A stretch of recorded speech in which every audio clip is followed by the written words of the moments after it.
Assalamualaikum dan selamat petang. Ada orang komen dia tak tahu lokasi jual di mana. Sedekah kita dah beritahu tepi tamek ya cerai kampung ke? Tamek Kenanga.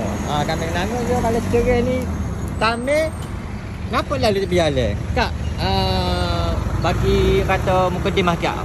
Ada orang komen tak kenal. Orang tanya lokasi kita kat mana? Okey, kalau daripada PKB, saya duduk sebelah kanan kiri. Dekat Taman Kenanga dah. Kat cerai ni, sebelum Cabai Park, trafik dekat Cabai Park ni. Okey.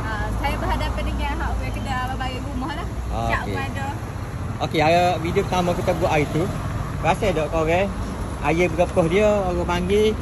Ya dulu posnya dia sikit repoh. Dia pernah membaikkan repoh tu banyak. Nampak? Maknanya ada pendekatan dan satu lagi. Ayah crispy Ayah Chris. ada ayah crispy. Dia pernah membaikkan dan membaikkan dia memang terbaik.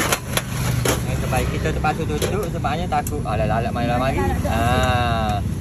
Kita kena tunjuk dulu. Okey, nombor satu sambal dia.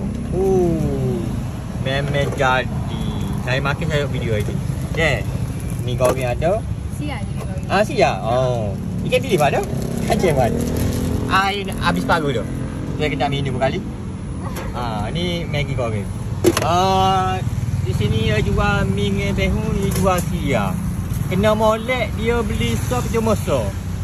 Tu owner wajak lah tadinya. Kalau kena molek lah.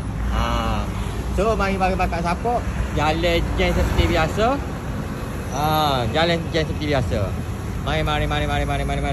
Okey kak, kata-kata lah kak. Jemput mari belakang dah.